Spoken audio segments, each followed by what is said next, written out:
Herodes, al verse burlado por los sabios, se enfureció en gran manera y mandó a matar a todos los niños que había en Belén y en todos sus alrededores, de 2 años para abajo, según el tiempo que había averiguado de los sabios.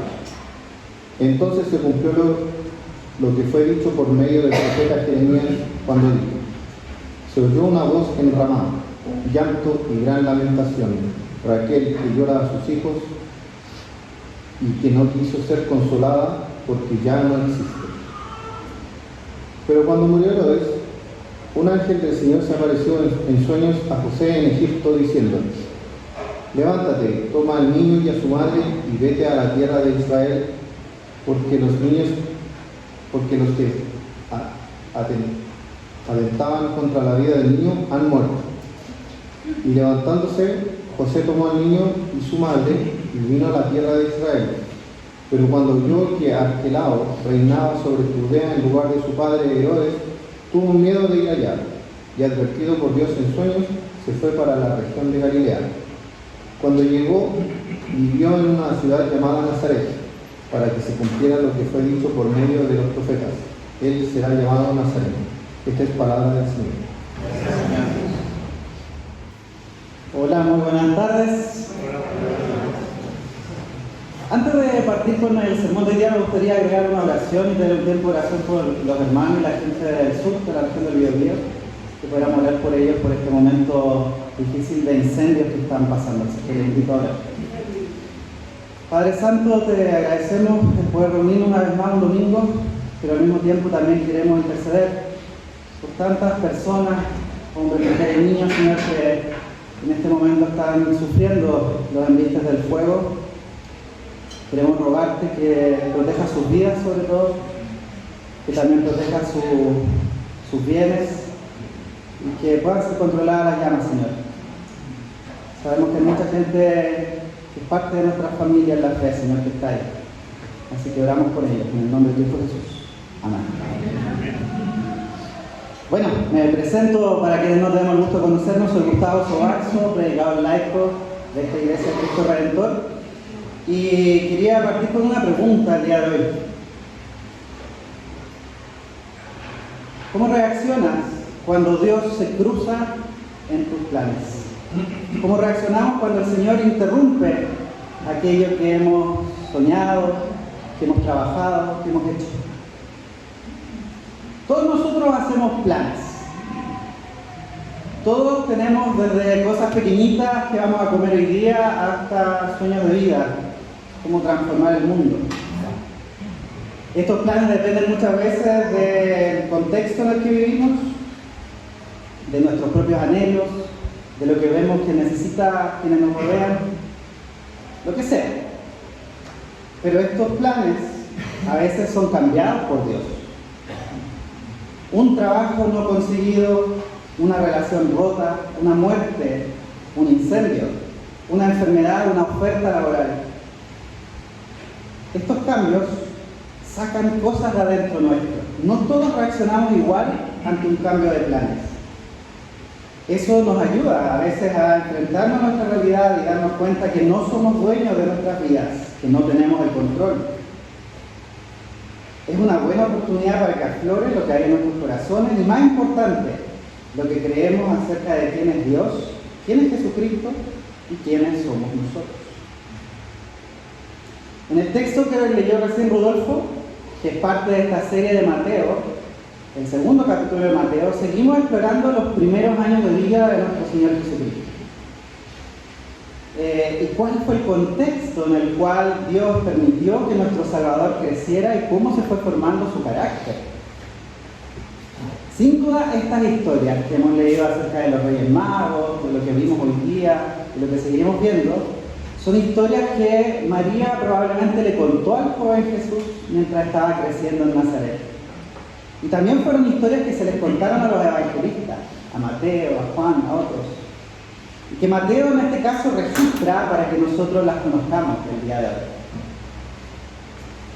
En este pasaje en particular, fíjense ustedes, se nos habla acerca del contraste entre dos hombres, dos judíos, muy diferentes entre sí, pero que tienen en común que ambos se enfrentan con un cruce de Dios, un cruce con sus planes de vida. Tenemos por una parte la reacción de Herodes y por otra la reacción de José, el esposo de María y el papá de Jesús. Ambos tenían planes, los dos escuchan la revelación de Dios, pero cómo ellos responden es muy distinto. ¿Qué podemos aprender de ellos y la forma en que actúan? Vamos a explorar juntos entonces algunas pistas para que luego pensemos cómo esto se aplica en nuestras propias vidas hoy, en el siglo XXI. Señor, abre nuestros corazones a tu palabra. Abre, Señor, nuestro entendimiento. Y sobre todo, independiente de cuáles sean nuestros planes hoy, podamos obedecerte y actuar como quienes te conocen y confían en ti. Ayúdanos, Señor, porque eso no siempre es fácil. En el nombre de Cristo Jesús. Amén. Partamos con Herodes. Herodes era el rey oficial de Israel. La situación política en Israel en esa época era algo un poquito complicada, o bastante complicada en realidad. Aunque tenían independencia, o una cierta independencia, eran parte del Imperio Romano. El rey entonces de Israel tenía un poder que estaba limitado por el imperio. Pero en el inconsciente colectivo de Herodes y de todos los reyes que vinieron antes de él estaba esta ambición secreta en su inconsciente de volver a ser una gran nación, como en los tiempos de David. La separación entre lo político y lo religioso tampoco era muy clara, aunque claramente había una distinción, porque no necesariamente los reyes de Israel eran personas sometidas a la ley de Dios. Muchas veces el poder religioso se usaba como una herramienta de poder, y la relación con los líderes espirituales del pueblo era una relación más bien de conveniencia. También, como vimos la semana pasada, Herodes vivía en Jerusalén, que era el centro político y religioso de Israel. El centro, el lugar en el cual cualquier rey que se jacte estaría feliz de pertenecer. La historia que leíamos el domingo pasado, ¿se recuerdan?, nos muestra a Herodes siendo confrontado con una enorme sorpresa. Un grupo de sabios extranjeros, los llamados Reyes Magos, ¿cierto?, vienen preguntando por un nuevo rey al cual quieren adorar. ¿Un nuevo rey? Pero si el rey soy yo. ¿Qué clase de truco o de mentira es esta? Para aumentar su sorpresa, cuando él consulta con los líderes religiosos, ellos le confirman que la revelación de Dios, la escritura y la creación, puntualmente una estrella, apuntan al Mesías, un rey más grande que Herodes, que está naciendo no en Jerusalén, sino en la pequeña Belén, en los márgenes. El texto nos dice entonces que el corazón de Herodes se turba, un cambio de planes. Dios se le ha cruzado en el camino. Ha llegado el momento en el que Herodes debía subyugar su corona a un rey mayor, devolver una honra que no era suya sino prestada, y reconocer que el Mesías había nacido y estaba entre nosotros. Pero, ¿está Herodes dispuesto a hacer esto? ¿Está dispuesto a renunciar a sus planes?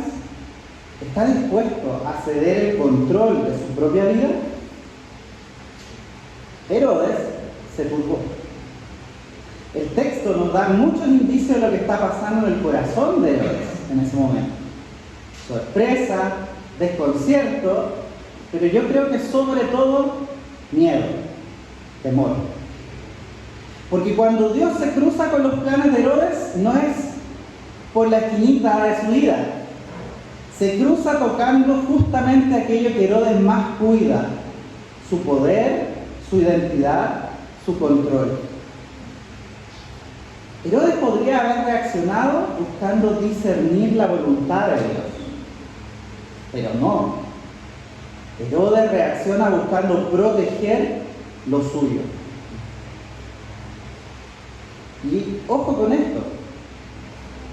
Si vemos los versículos anteriores nos damos cuenta que Herodes sí escuchó la revelación de Dios. Él no es que no haya escuchado, ¿cierto?, la confirmación de la misma palabra de la Escritura. Los líderes religiosos le leen, ¿cierto?, acerca de dónde iba a nacer el Mesías. Él escuchó a los sabios, escuchó a los líderes religiosos, escuchó la Escritura, pero no se somete a ella. Hay una diferencia enorme, queridos y queridas, entonces, entre escuchar a Dios y obedecer a Dios. Cuando Dios se cruza en los planes de Herodes, él no preguntó, ¿qué quiere el Señor?, sino que pensó más bien, ¿cómo me deshago de esta amenaza? Y ese miedo, ese temor que él siente, no es inocuo, lo lleva a hacer algo impensable. Él manda a matar a todos los niños menores de 2 años de un pueblo. Esta es una pintura, no creo que se ve muy bien ahí, de León Cornier del año 1824. Se llama La masacre de los inocentes y está inspirada justamente en el versículo 16 del capítulo 2 de Mateo.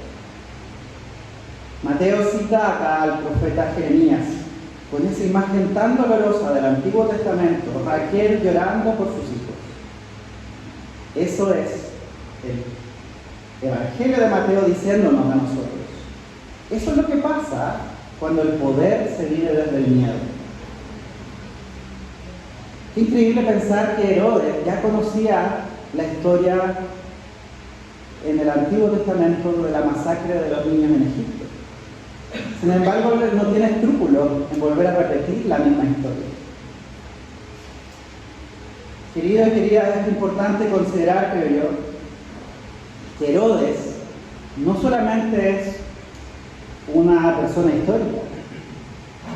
Si entendemos bien lo que el mensaje de Mateo tiene para nosotros, vamos a ver que Herodes más bien representa un sistema, una lógica, una forma de reaccionar cuando Dios incomoda. Hoy Herodes aparece cada vez que el poder se protege, sacrificando a los más vulnerables. Cada vez que la seguridad de algunos se compra con la vida o con la dignidad de otros. Cada vez que el miedo gobierna las decisiones. Pero seamos honestos también. Herodes no solamente está allá más afuera de nosotros. Herodes no es un sistema externo. Herodes también puede estar dentro de cada uno de nosotros. Cada vez que defendemos nuestros planes a toda costa. Cada vez que Dios nos incomoda y nuestra primera reacción no es obedecer, sino tratar de tener el control de lo que está pasando. Cada vez que endurecemos nuestro corazón, porque seguir a Cristo nos resulta demasiado costoso. Cuando Dios se cruza con los planes de Herodes, el Herodes histórico, el Herodes del sistema, o el Herodes de tu corazón, la respuesta va a ser miedo, control y muerte.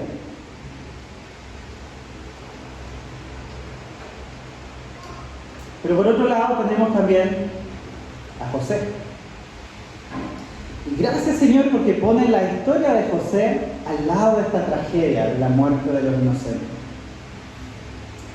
José pone este contraste. José no es un rey. José no vive en Jerusalén.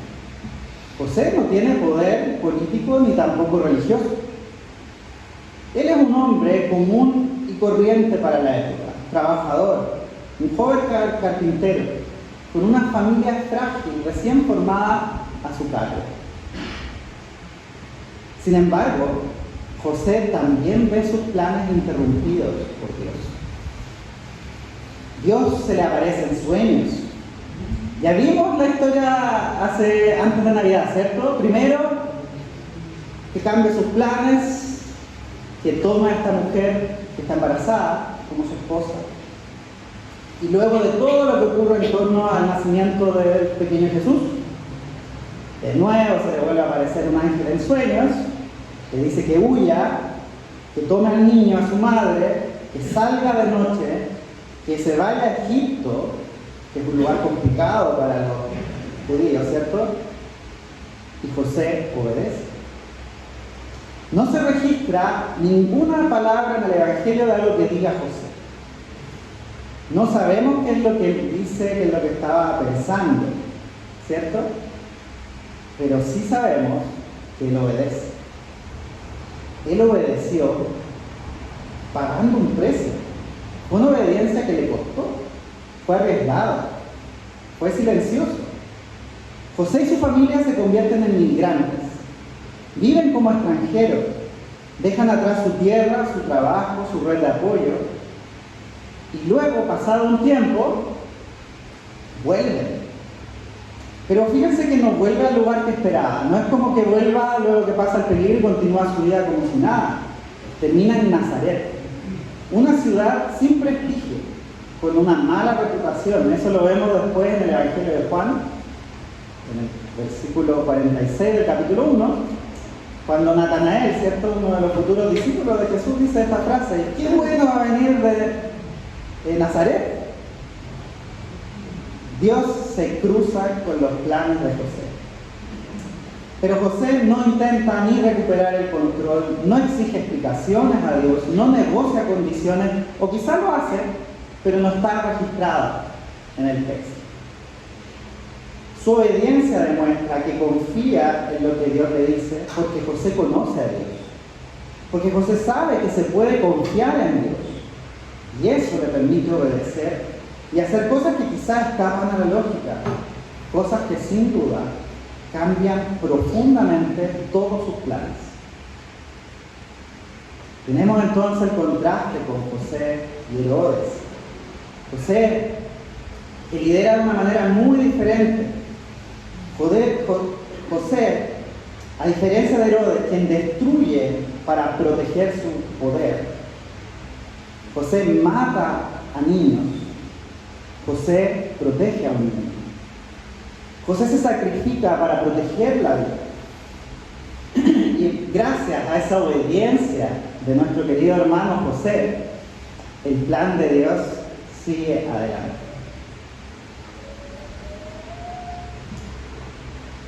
Nosotros, ¿qué tiene que ver esta historia de 2000 años atrás con nosotros hoy día en Chile, en Latinoamérica, en el siglo XXI? Yo creo que este pasaje tiene muchas aplicaciones y desafíos para nosotros. Me costó sintetizar porque mientras más leo, más encuentro conexiones. Desde luego creo que la invitación clara acá es obedecer al Señor como lo hizo José. Pero creo que sería una aplicación un poco corta todavía. Creo que hay implicaciones acá y sobre todo una invitación a que podamos reconocer a los Herodes de hoy en día dentro y fuera de nosotros. La palabra de Dios nos insta a orar por nuestros gobernantes, y claro que debemos hacerlo. Este pasaje tiene implicancias políticas, porque el efecto de un corazón de Herodes en alguien que tiene poder político puede ser devastador. Este texto, creo yo, nos recuerda que el poder sin temor de Dios es peligroso. Si no, miremos lo que pasa muy concretamente hoy día en lugares como Irán, Gaza, países del África subsahariana, incluso en Estados Unidos de América o en países de Latinoamérica, en lo que los gobernantes no tienen escrúpulos para capturar, deportar, separar familias, incluso matar, asesinar a su propio pueblo, abandonar a niños en manos de la delincuencia, del narcotráfico, o matar al que está por nacer. Pero no pensemos que esto está lejos en otros países. Miremos a nuestro país. ¿Qué pasa en Chile?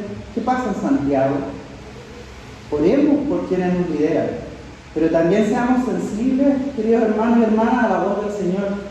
Y la invitación que hace a su iglesia a hacer la conciencia de los pueblos y no a ser cómplices. Por otro lado, José creo que nos da esperanza. Nos señala que aún en lo pequeño, en las pequeñas cosas, hay grandes decisiones de fe y obediencia al Señor que pueden cambiar la historia. Aquí hay un acto de una profundidad teológica enorme en lo que hace José con su familia. De hecho, creo que no tengo suficiente tiempo para profundizar en lo que implica esto, pero fíjense ustedes, Jesús, el Salvador de la humanidad, En este momento en la historia, en el pasaje que leímos hoy, él fue salvado también. Él fue salvado por Dios, sin duda, pero fue salvado por un hombre que se puso los pantalones. Un hombre que renunció a sus propios planes por cumplir la voluntad de Dios en obediencia. Un hombre que tomó a su esposa y a su pequeño hijito y caminó kilómetros. Que se hizo un migrante hasta finalmente establecerse en una ciudad de mala reputación. En otras palabras, un hombre que entregó todo su ser al Señor. Me pregunto yo, ¿qué impacto habrá tenido saber esta historia de su papá terrenal, de José, en la vida del niñito Jesús que estaba creciendo? ¿Cómo será que esta historia de obediencia de José también inspiró a nuestro Señor Jesucristo a ser obediente a Dios Padre? ¿Cómo la fe que se encarna en acciones fue lo que hizo que Jesús también se hiciera obediente hasta la cruz? Tenemos un acto acá en la historia de José que ha permitido que tú y yo hoy tengamos la oportunidad de ser salvos. Pero como dice Pablo en Efesios 8:10, no somos salvos solamente para ser perdonados, sino salvos para andar en buenas obras, o en otras palabras, para obedecer. Porque por gracia ustedes han sido salvos por medio de la fe. Porque somos hechura suya, creados en Cristo Jesús, para las buenas obras, las cuales Dios preparó de antemano para que anduviéramos en ellas. ¿Qué hacemos cuando Dios se cruza en nuestros planes?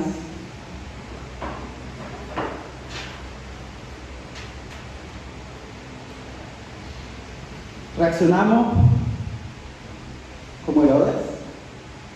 Desde el miedo y el control. ¿O aprendemos a caminar como José, en una obediencia silenciosa y confiada? Esto, como siempre, no lo predico yo desde la experiencia ni desde un sitial superior a ninguno de los que estamos acá. Esto me lo pregunto yo cada día también. Y creo que debemos preguntarnos, ¿cómo actuamos cuando Dios se cruza con nuestros planes? El Señor nos da un corazón sensible a su voz, un corazón en el cual podamos soltar el control o la ilusión de control que tenemos. Un corazón que confíe incluso cuando el camino nos lleva al final a lugares que no hemos elegido. Oremos.